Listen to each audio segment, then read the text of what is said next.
Let's continue. And we have 30 minutes more with my presentation and then 2 more presentations. So let's look at market players. Next, we have 4 types of market players. We have utilities and industrial companies as compliance actors, and we have service providers and the financial sector as other actors. Utilities and industries both include big players, large utilities or large industries respectively, and small and medium enterprises.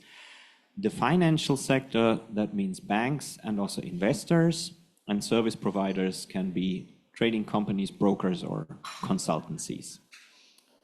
Utilities may be first, they're big players, usually trade on a regular, frequently basis, daily or weekly, to hedge their power or heat and fuel purchases. So that means they buy futures. SMEs often use spot contracts. I'll make this a bit quicker because we touched on a couple of aspects before. Then the big players and large utilities often have their own departments or trading desks, or they have a common outsourced trading platform together with other utilities. That's also common. In SMEs, you usually have 1 or 2 persons responsible for carbon trading. When you have only 1 person, then you probably have a consultancy also, because in many of these instances, you need to have 2 people to authorize actions. So yeah, big players, they use all venues, and then SMEs may also make use of intermediaries.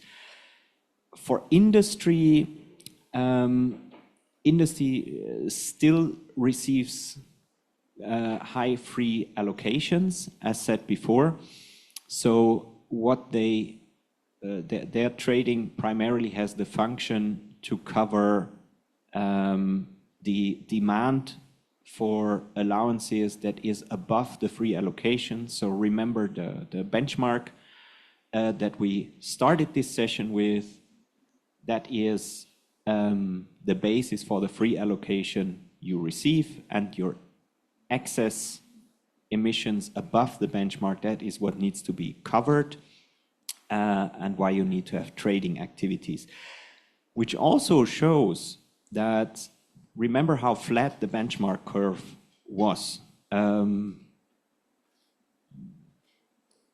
It's only a fraction of your emissions that you need to cover, because installations are not so much above the benchmark usually, which in financial terms also means that the largest part is in free allocation, and it's only a small share that needs to be put on top, which even reduces the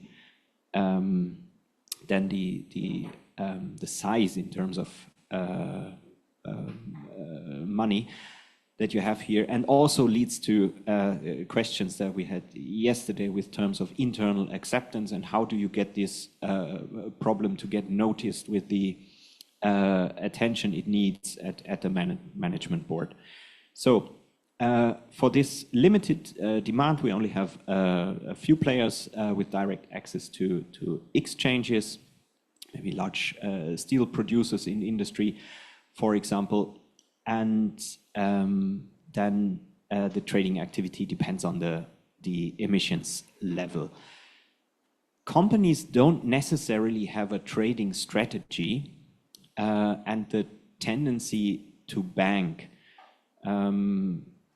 This is when it's only compliance actors, then this can also be a bit of a problem for them, because yeah, from which point on does it make sense to set up a trading strategy? When is a market particularly thinking of a new market that you are creating, from which point on is the market also liquid enough to justify a trading strategy, or is it in the beginning just fulfilling or making sure that your position is high enough to meet your obligation? And then selling allowances is something, and that's the point where it makes sense to have a trading strategy for a company. Then selling allowances for liquidity can be quite helpful for a company, and then acquire them again later. The financial sector, I think we have talked about the financial sector enough.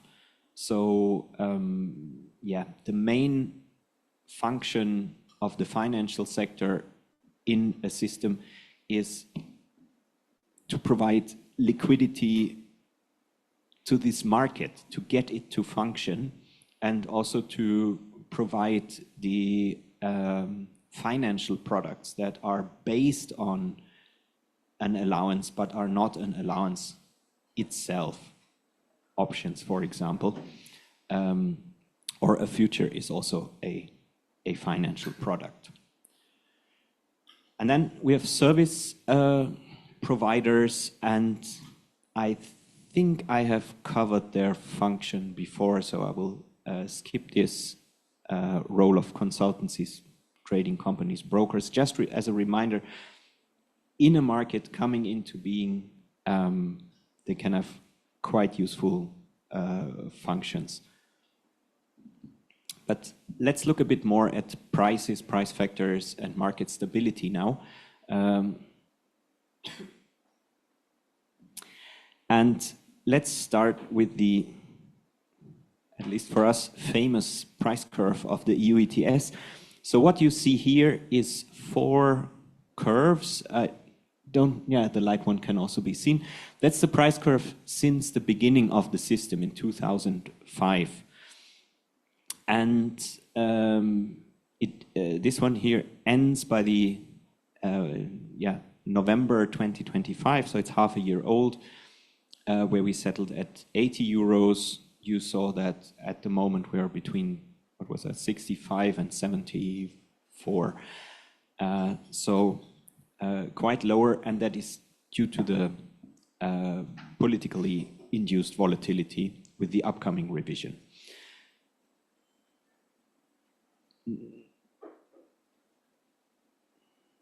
Does somebody want to comment on it? Can I have one question? Yeah. Okay. I understand that the penalty for companies that don't have allowance to surrender, that they pay about 100 euro per ton, right?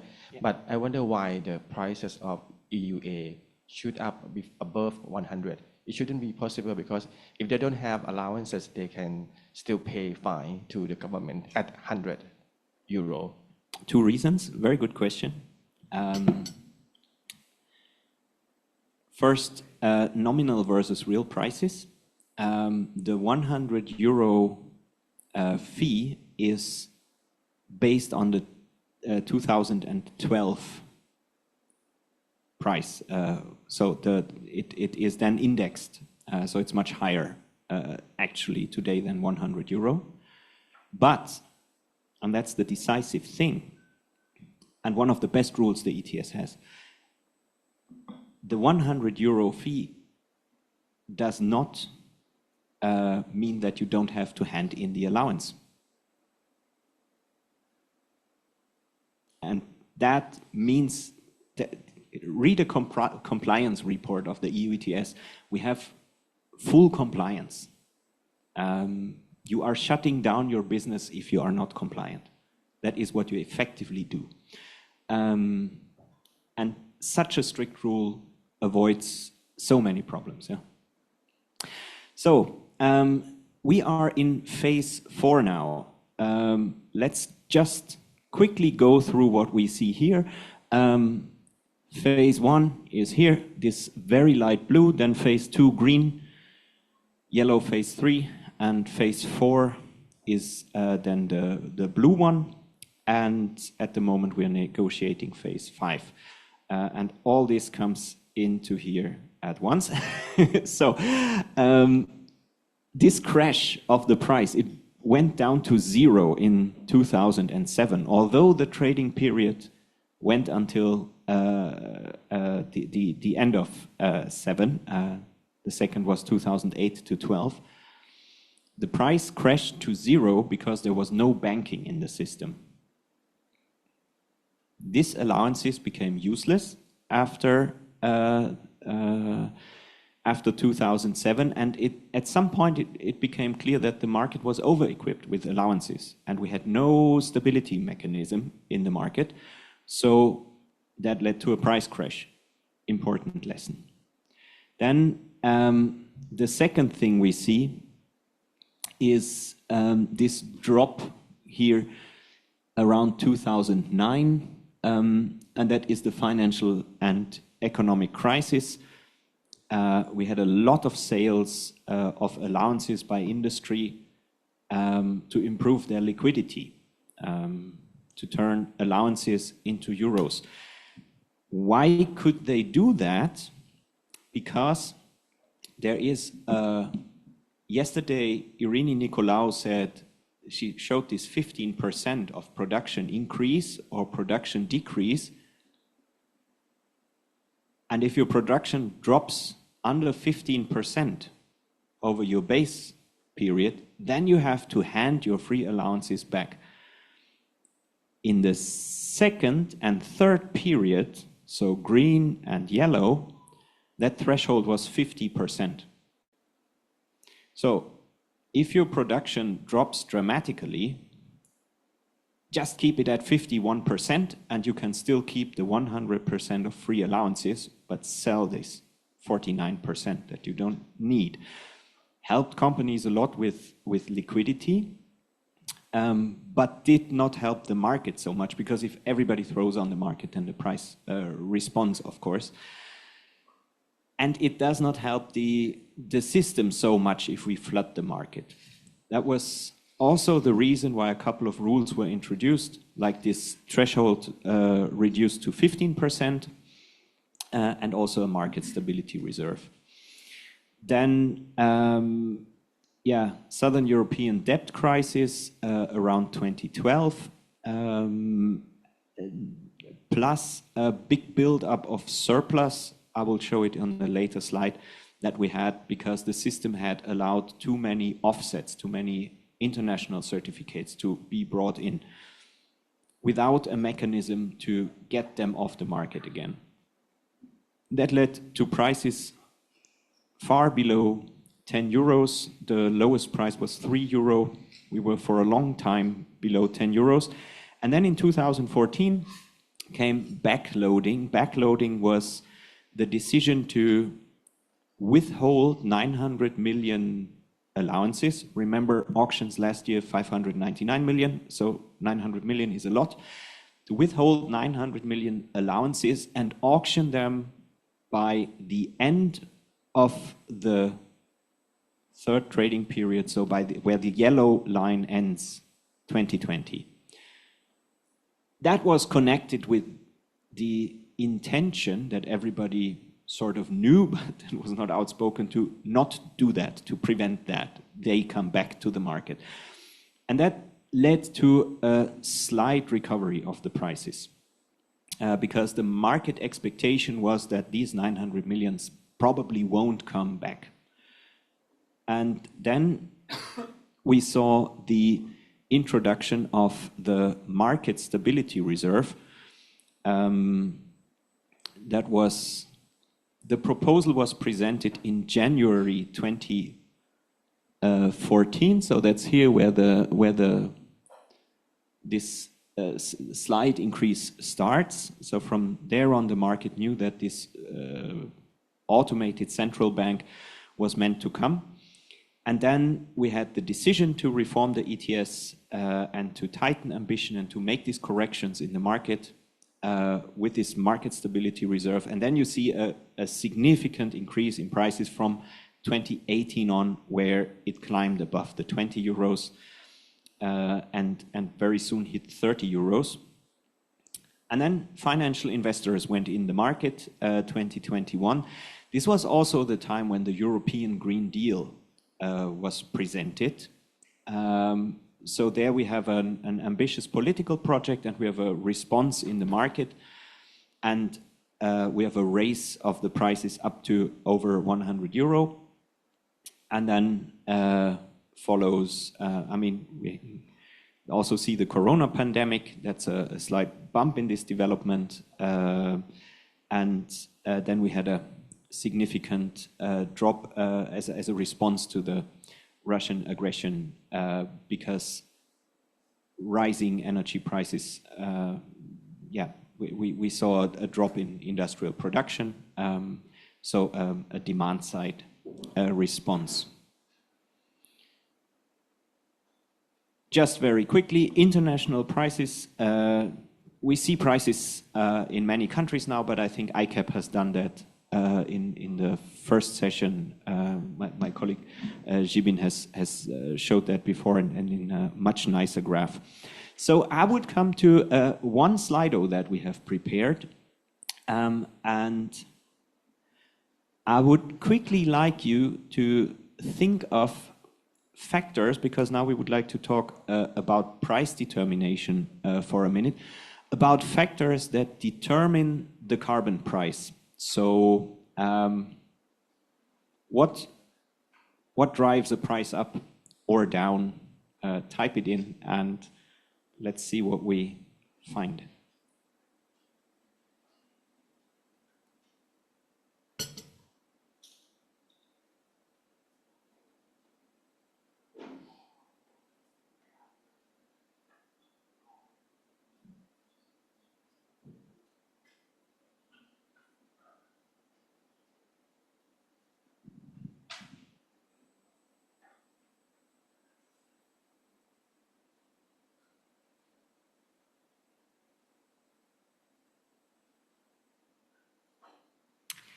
Yeah, scarcity, of course. When the market is short, then that drives prices up. Demand, the most important. Yeah, when there is no demand, we have no price. That was the fate of the CDM, the Clean Development Mechanism, that had no supply side problem, a known quality problem, but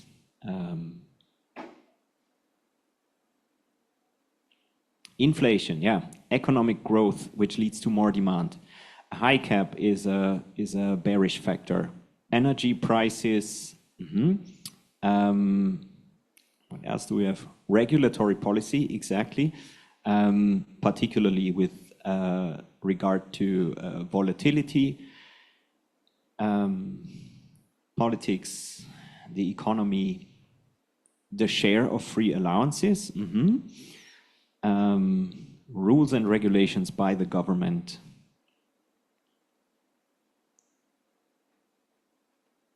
Eight are still typing. The number of participants, yeah, very good. If the number of participants is very small, then we don't have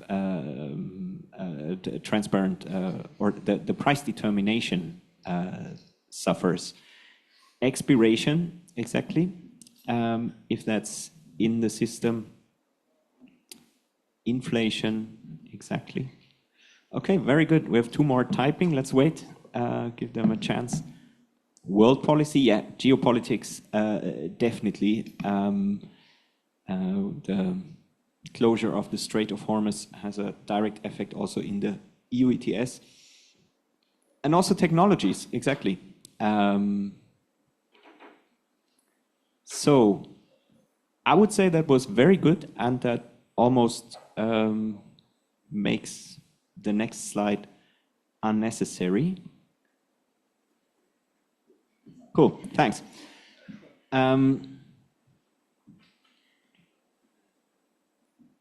No, that's the wrong presentation that I see.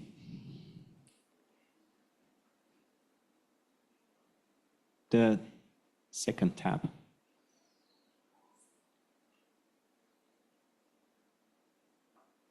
Yeah, exactly. Cool. So I have a couple of factors here. This is not yet working.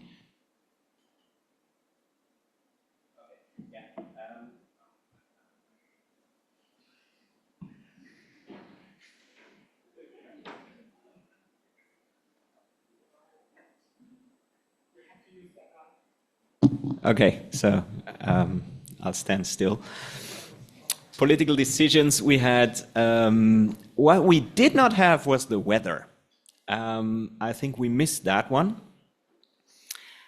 And apart from that, and offsets and linking maybe, but yeah. So let's look at political decisions that shaped the price. It's a very long list. I won't go to all because we will have a seminar on the EU ETS based on this slide alone. So the latest is the current revision that we had. And the Chancellor of Germany, Friedrich Merz, he made a statement that was putting in doubt his backing of the ETS. And that was, you could see it in the price curve as a significant drop. So not only the rules that are agreed on, but these are essential, but also the political insecurity that is relevant. Then METSAF, this is the crisis response framework to the Strait of Hormuz closure. And before MSR invalidation suspension, also something that we had just in March, where it was decided that the market stability reserve would, proposed by the Commission, not decided yet, should not automatically delete surplus allowances any longer, etc., etc. I'll keep this short because it's then also only an EU policy lesson. Let's look at energy markets, because energy markets are so important. These are the actors that are responsible for most of the trading. We have a substantial transformation in energy markets in the EU since we have this substantial increase of renewable energy. And that's also the biggest success in the ETS. Until last year, the drop of emissions since 2005 was almost exactly 50% in the EU ETS, but these were all, or almost all, energy-related emissions. So that was delivered on the one hand by the power sector, and on the other hand with regard to the production of industrial process heat and residential heating. So that is not to be forgotten when we say energy. It's not only power. Yeah? Then what you see here is the share of renewable energy sources. This is in 2023 at 25% already. It was at 10% in 2005 when the system started. And it's expected to be at 42.5% by the end of this decade, which is very close. This is a fundamental shift in the market with regard to price determination, because the role of utilities is decreasing. Yeah? Nevertheless,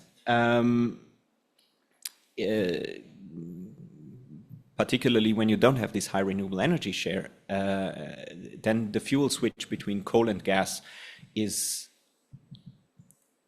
the single most important mitigation option in the system, because this can be done in very short time. So this is a response that happens within less than a day. And that's a very important feature in such a market, and a good reason to have industry and the power sector in one market. My last capacity building mission was in November in Indonesia, and 5 years before I also was in Indonesia. In these 5 years they had built an ETS for the power sector, and now they are developing an ETS for the industry sector as two separate instruments. Our recommendation was not to do that from a market perspective, because you lose this short-term mitigation option that the fuel switch is. Yeah, the higher the carbon costs are, the more cost efficient a gas power plant becomes, because the specific emissions of gas, natural gas, are lower than those of hard coal or lignite. And so the instrument to determine that is called the clean dark spread or clean spark spread. That's numbers that financial analysts then provide on a even daily basis.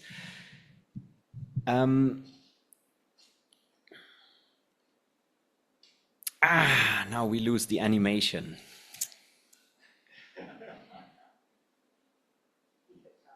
Is it possible to have this? Is it possible to have this as the PowerPoint? Because it really shows how the merit order works, and I think it's the single.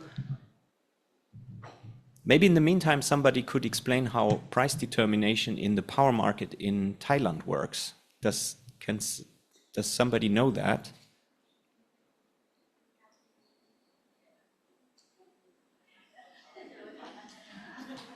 Yeah. Could you put on the translation? It's easier in Thai. We don't have competitive electricity market. What the system we have is called enhanced single buyer. So เรามีการไฟฟ้าฝ่ายผลิตนะครับเป็นคนควบคุมระบบกริดของทั้งประเทศเนาะและการไฟฟ้าฝ่ายผลิตจะเป็นคนตัดสินใจว่าจะให้โรงไฟฟ้าไหนขึ้นในจังหวะไหนเมื่อเทียบกับดีมานด์กับซัพพลายที่รันอยู่แล้วในขณะนั้นนะพาดีมานด์เพิ่มแล้วเขาควรจะเรียกโรงไฟฟ้าไหนขึ้นมาเพราะฉะนั้นเป็นการตัดสินใจของบริษัทที่ดูแลเรื่องกริดที่เขาก็จะรัน merit order เหมือนกันนะครับแต่ว่าเป็นการตัดสินใจโดยก็เป็น contract ที่มี long term contract กับบริษัทต่างๆแต่จังหวะนั้นในแต่ละวินาทีการตัดสินใจจะเป็นก็ดูจาก cost ในตรงนั้นจริงๆนะครับ Okay, and are there any intentions to liberalize the power market with regard to price determination? ใครจะตอบ Yeah.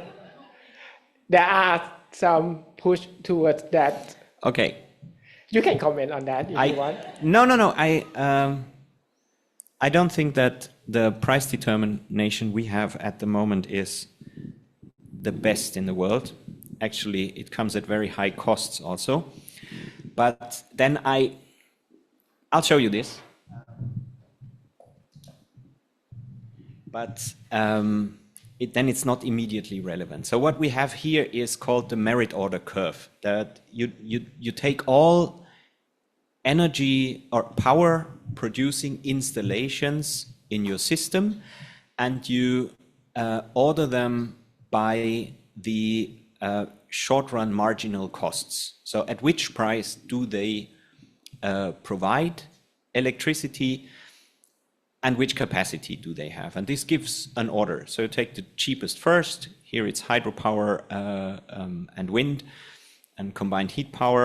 Then comes nuclear. Then come the different options based on coal. And then comes gas, because gas is expensive.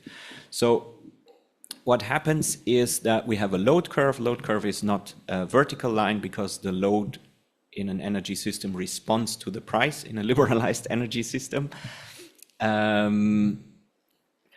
That means that the higher the price goes, there's a certain sensitivity. Now, this jumped by 5 slides. Okay. So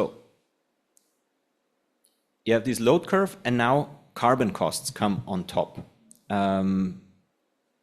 Nuclear doesn't carry them, hydropower doesn't carry them, but coal and gas carry them. What you see is suddenly the order is not correct anymore.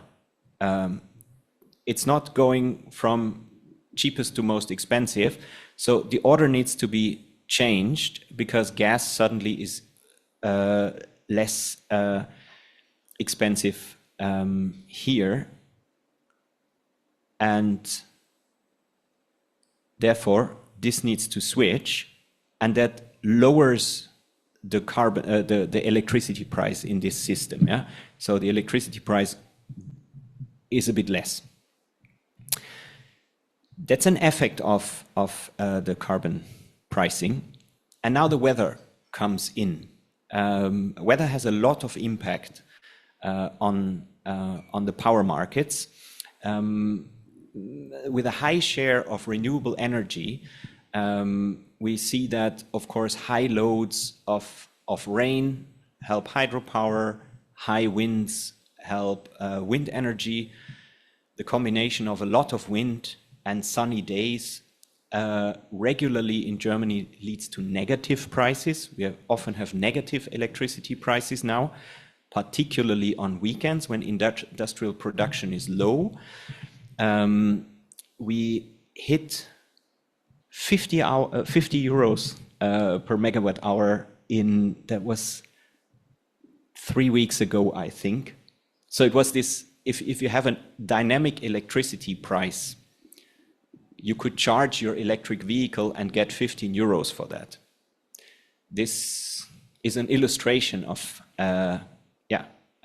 what that means and the implications of weather, because then suddenly you become get a dispatching problem in the system, and system stability is a big issue with such high renewable shares.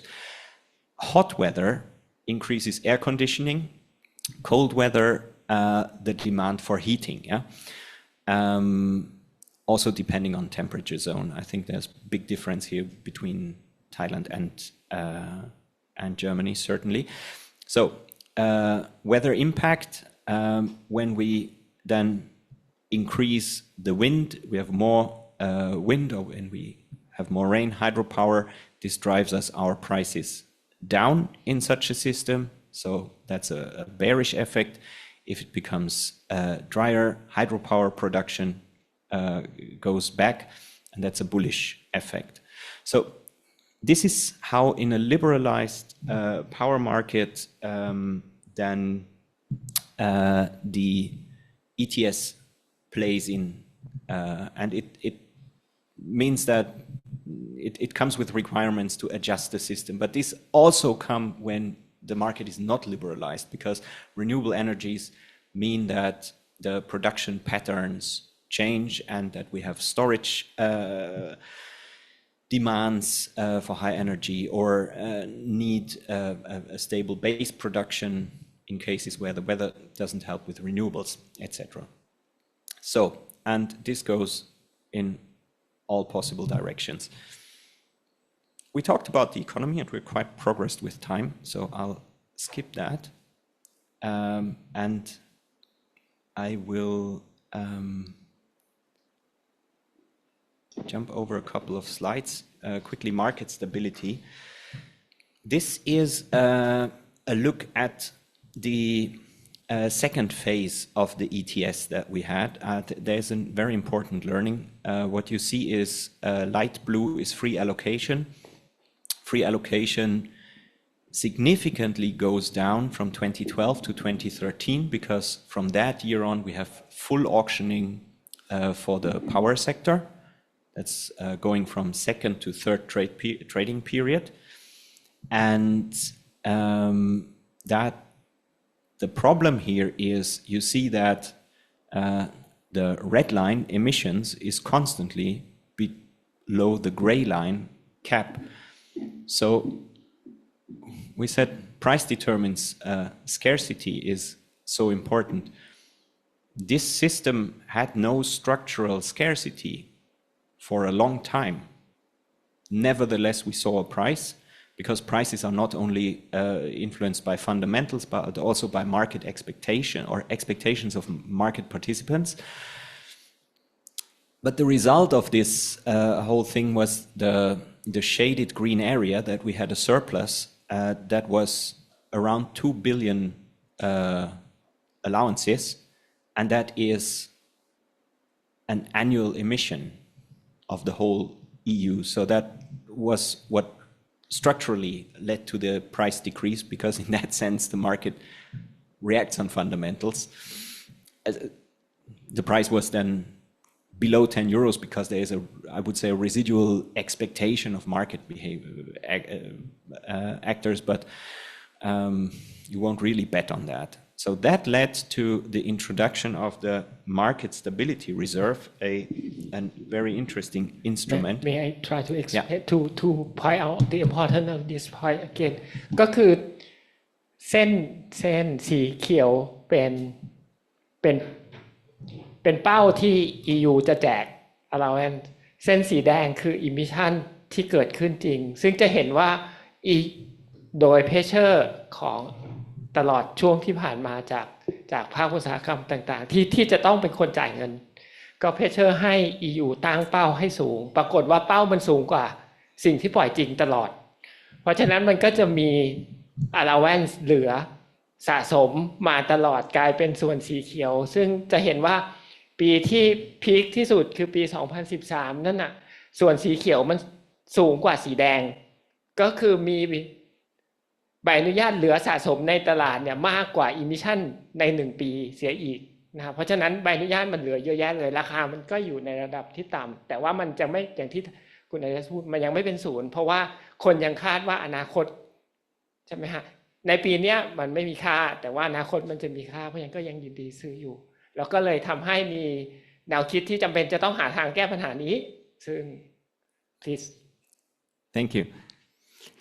But this is already 10 years ago, and this has been fixed, and it has been fixed through the introduction of the market stability reserve. So here you see how the cap is composed. The cap is the entire supply side, and most is auctions, we say, but actually 57% of allowances are reserved for auctions. But then there is a buffer for free allocation of 3%. And then auction goes through different channels. It's not only auctions. Let's not dive into that. We have auction and free allocation, and these auctions serve different purposes. Yeah, they all go through the EEX. That's how they enter the market.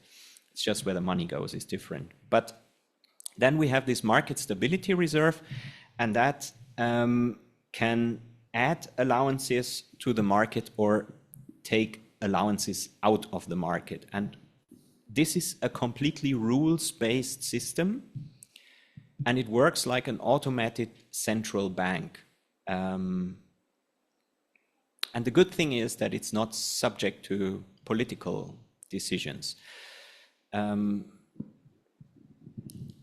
So the MSR has two operating modes, intake and release. You remember the big surplus, so that was the green area here. That is what we wanted to get rid of, that needed to get off the market because it was not needed there. So intake, there is a number that's called total number of allowances in circulation.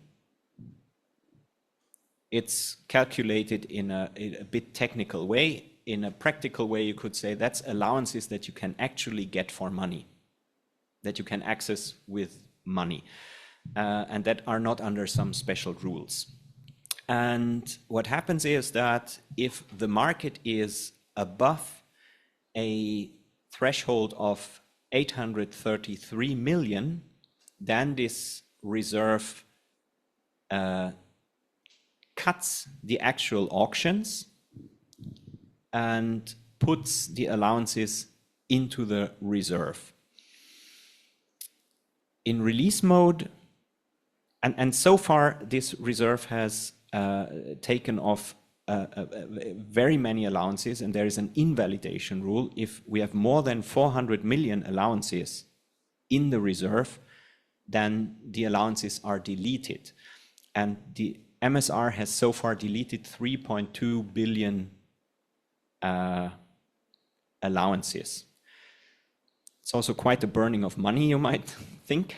But of course, this helps exactly to drive up the prices at the same time. if the market is scarce, then the MSR releases 100 million allowances per year. That's what it can release. And that happens when this number of allowances in circulation drops below 400 million. So why would you place allowances in a market that has a liquidity of 400 million, you might ask? It's exactly because of the hedging demand that we have in the market. So there are actors that need to hedge future emissions for which they have already sold production, and that creates a certain demand. So this market is not short when the number of available allowances is at 0, but it is short at 400. No study exists that establishes these values, if somebody has the question. Yeah. Okay, so what are the key features of the MSR? It is automatic. There is no discretionary intervention involved. It is in an autopilot mode. Yeah, it's completely rules-based, and in that sense, it's transparent, and also the calculations are transparent and published. It's quantity-based, and there is also a price-based trigger, and we have a big discussion whether the MSR should be an instrument that manages scarcity in the market or quantities, or also prices. And there's a big hesitation that it should also manage prices. However, there is such a rule that it could release allowances when the price increases dramatically, but the way this rule is defined, it never happens. So we calculated it, and we are so far away from the threshold that you would need to adjust this rule. And it's a long-term oriented instrument that addresses structural balances, not day-to-day volatility, day-to-day prices. That's not the function of such an instrument. Also shouldn't be, because every rules-based system is one that you can play. For short-term volatility, you have actors like banks and their financial products in the market. So we are at the end of time, I think. Do I have 1 minute for market oversight? Okay, we touched market oversight already because I had the ESMA reports with their numbers. This is the most important thing I would point out with regard to ESMA. So in as Irini Nicolaou called it yesterday, the Bible of the ETS, the ETS directive, we have this clear mandate since the revision in 2023 for ESMA. And I tried to make the very technical sentence a bit more readable.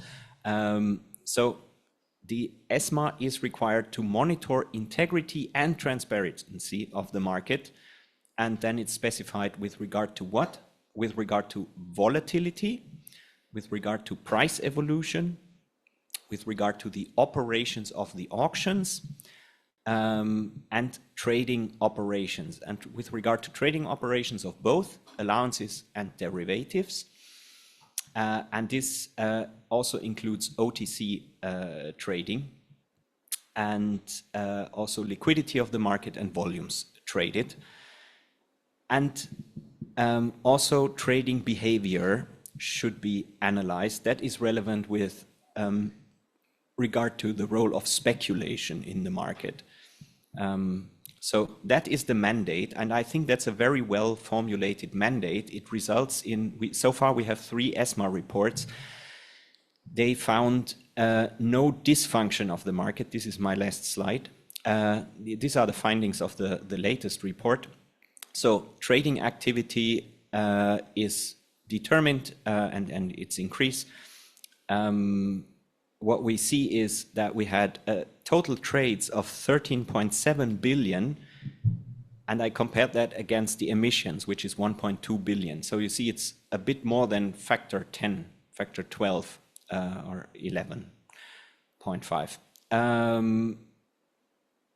You have much more trading than the emissions. That's a liquid market that you can see just from these numbers.